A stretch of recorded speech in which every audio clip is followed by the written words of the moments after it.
ಆಕಾಶವಾಣಿ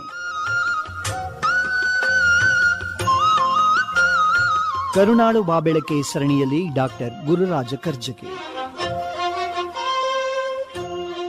ನನಗಾದಂಥ ಒಂದು ಅತ್ಯದ್ಭುತ ಘಟನೆ ಇದು. ಇದನ್ನು ಸಾಕಷ್ಟು ಕಡೆ ದಾಖಲೆ ಮಾಡಿದ್ದೇನೆ. 1971ರಲ್ಲಿ ನಾನು ಯಾವುದೋ ಕೆಲಸದ ಮೇಲೆ ಕಲ್ಕತ್ತೆಗೆ ಹೋಗಿದ್ದೆ. ಆಗ ನಕ್ಸಲೈಟ್ ಹಾವಳಿಯಲ್ಲಿ ಅಲ್ಲಿ ಯೂನಿವರ್ಸಿಟಿ ವೈಸ್ ಚಾನ್ಸಲರ್ ಹೇಳಿದರು, ಹಾಸ್ಟೆಲಲ್ಲಿ ಇರೋಕ್ಕಾಗಲ್ಲ, ಯಾವುದಾದ್ರೂ ಸೇವಾ ಕೇಂದ್ರದಲ್ಲಿರು ಅಥವಾ ಯಾವುದಾದ್ರು ಪ್ರೊಫೆಸರ್ ಮನೆಯಲ್ಲಿರು ಅಂದರು. ನಾನು ಅಂದ್ಕೊಂಡೆ ಯಾರ್ದೋ ಪ್ರೊಫೆಸರ್ ಮನೇಲಿ ಇರೋದಕ್ಕಿಂತ ಯಾವುದೋ ಒಂಚೂರು ಕೆಲಸ ಆಗತ್ತಾ ನೋಡೋಣ ಅಂತ ಹೋದೆ. ಮದರ್ ಥೆರೇಸಾ ಅವ್ರ ಬಗ್ಗೆ ತುಂಬ ಕೇಳಿದ್ದೆ. ಅವ್ರ ಕಾರ್ಯಕ್ಷೇತ್ರ ಆಯ್ತಲ್ಲ, ಅದು ಹೆಸರು ನಿರ್ಮಲ್ ಹೃದಯ ಅಂತ. ಅಲ್ಲಿ ಹೋದೆ. ಅಲ್ಲಿ ಸಿಸ್ಟರ್ ನಿರ್ಮಲಾ ಅಂತ ಇದ್ರು. ಅವಾಗ ಅವ್ರ ಪರಿಚಯ ಹೇಳಿಕೊಂಡು 3 ದಿವಸ ಇರ್ಬೋದಾ, ನಾನು ವಾಲಂಟಿಯರ್ ಆಗಿರ್ಬೋದಾ, ಕಾರ್ಯಕರ್ತನಾಗಿರ್ಬೋದಾ ಅಂದೆ. ಸ್ವಲ್ಪ ಕಾಯಿರಿ, ಈಗ ಮದರ್ ಬರ್ತಾರೆ, ಅವ್ರು ತೀರ್ಮಾನ ತಗೋತಾರೆ ಅಂದರು. 1 3/4 ಗಂಟೆ ಆಗಿರಬೇಕು. ಮದರ್ ಬಂದರು. ನಿಮ್ಮ ಕಣ್ಮುಂದೆ ಚಿತ್ರ ಬರಬೇಕು ಸ್ವಾಮಿ. ಕುಳ್ಳ ದೇಹ, 4 ಅಡಿ 10 ಅಂಗುಲ ಇರಬೇಕು, ಬೆನ್ನು ಬಾಗಿದೆ, ಮುಖದ ಮೇಲೆ ಎಷ್ಟು ನಿರಿಗೆಗಳು ಅಂದರೆ ಅಷ್ಟು ನಿರಿಗೆದ ಮುಖ ನೋಡಿರಲಿಲ್ಲ. ಆದರೆ ಅದಕ್ಕಿಂತ ಆಕರ್ಷಕವಾದ ತೇಜ ಉಳ್ಳಂಥ ಮುಖನೂ ನೋಡಿರಲಿಲ್ಲ.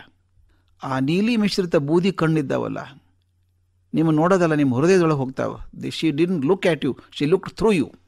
ಆ ಥರ ಆಕೆ ಬಂದು, ನೀ ಯಾರು, ಯಾವ ನಿನ್ನ ಜಾತಿ ಏನೂ ಕೇಳಿಲ್ಲ. ಏನಪ್ಪ ಏನು ಓದ್ತೀಯಾ ಅಂತ ಕೇಳಿದರು. ನಾನು ರಸಾಯನಶಾಸ್ತ್ರ ಓದ್ತೀನಿ ಅಂದೆ. ಹಾಗಾದ್ರೆ ಒಂದು ಕೆಲಸ ಮಾಡು, ಇಲ್ಲಿದ್ಕೋ, ಫಾರ್ಮಸಿ ನೋಡ್ಕೋ ಅಂದರು.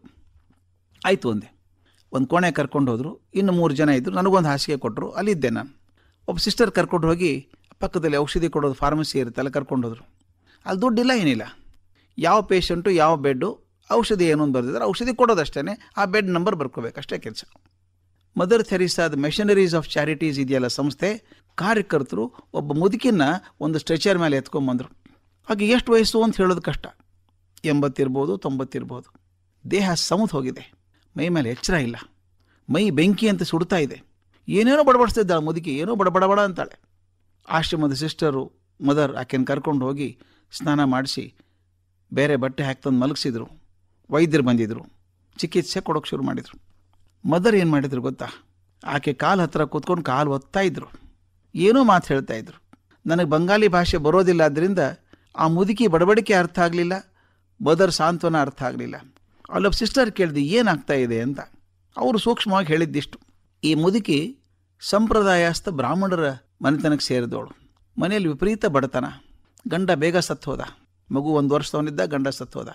ಬಂಧುಗಳಾಕೆ ತಲೆ ಬೋಳಿಸಿ ಕೆಂಪು ಸೀರೆ ಉಳಿಸಿ ಹೋದರೆ ಹೊರತಾಗಿ ಏನು ಸಹಾಯನೂ ಮಾಡಲಿಲ್ಲ.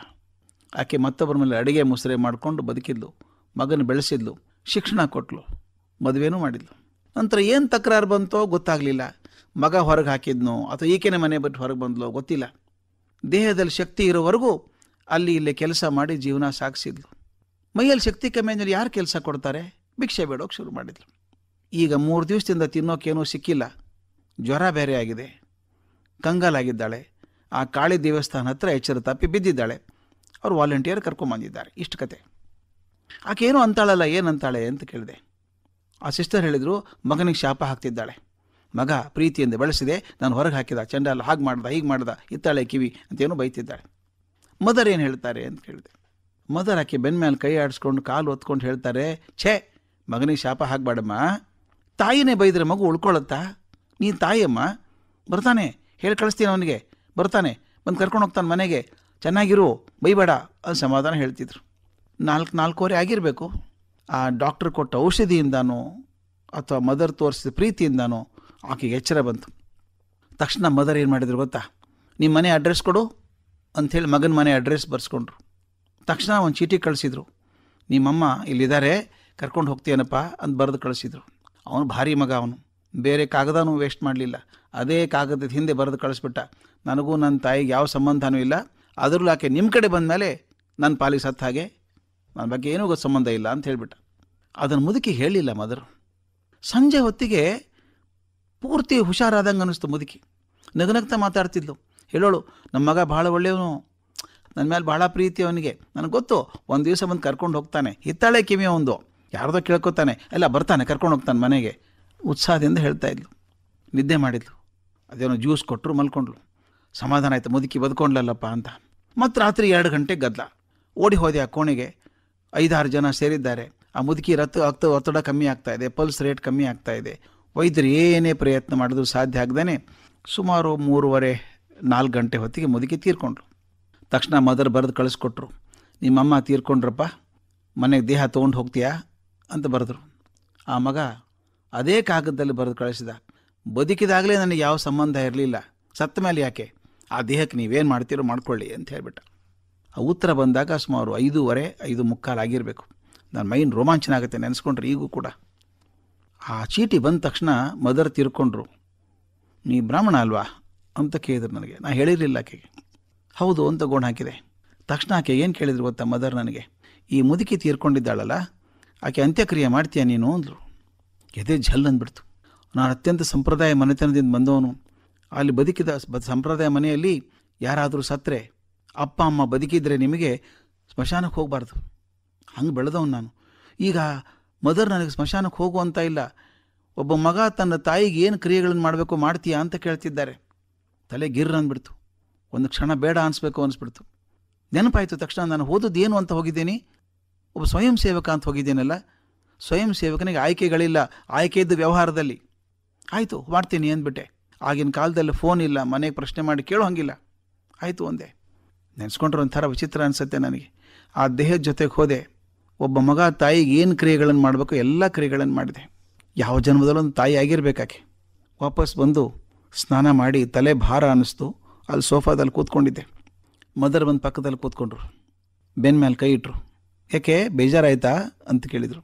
ನಾನು ಎದ್ದು ನಿಂತು, ಬೇಜಾರಲ್ಲಮ್ಮ, ಇಷ್ಟೆಲ್ಲ ಮಾಡಿದ್ರಲ್ಲ ತಾಯಿ, ಆ ಮುದುಕಿನ ಉಳಿಸ್ಕೊಳ್ಳೋಕ್ಕೆ ಆಗಲಿಲ್ಲಲ್ಲ, ಇಷ್ಟೆಲ್ಲ ಮಾಡಿದ ವೇಸ್ಟ್ ಆಯ್ತಲ್ಲ ಅಂದೆ.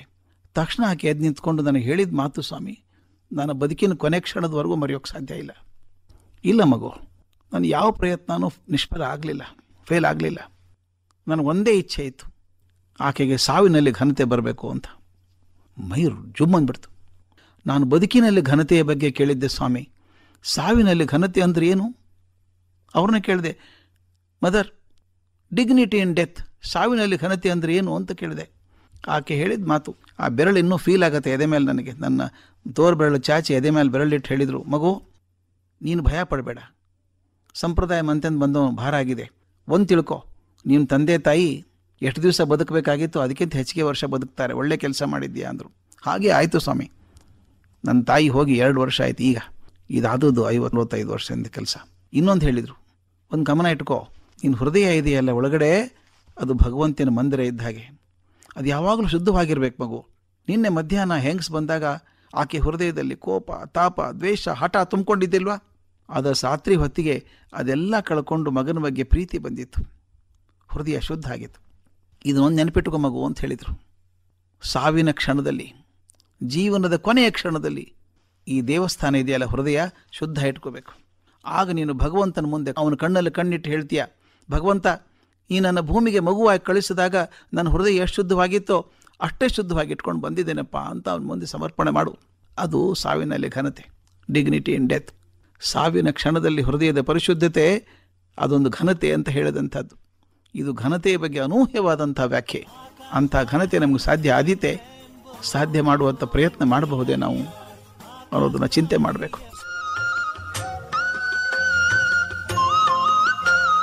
ಕರುನಾಡು ಬಾಬೆಳಕೆ ಸರಣಿ ಕಾರ್ಯಕ್ರಮ ಪ್ರಸಾರವಾಯಿತು.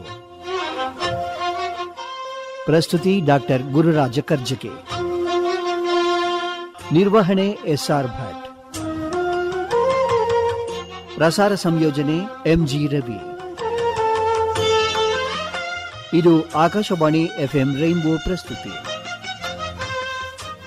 ಈ ಕಾರ್ಯಕ್ರಮದ ಎಲ್ಲ ಸಂಚಿಕೆಗಳನ್ನು ಮತ್ತೊಮ್ಮೆ ಕೇಳಲು ಯೂಟ್ಯೂಬ್ ಚಾನೆಲ್ ಸಬ್ಸ್ಕ್ರೈಬ್ ಮಾಡಿ. ಯೂಟ್ಯೂಬ್ ಚಾನೆಲ್ ವಿಳಾಸ FM ರೈನ್ಬೋ 101.3 ಕನ್ನಡ ಕಾಮನಬಿಲ್ಲು. Akashvani FM rainbow, Akashvani FM rainbow 101.3 MHz.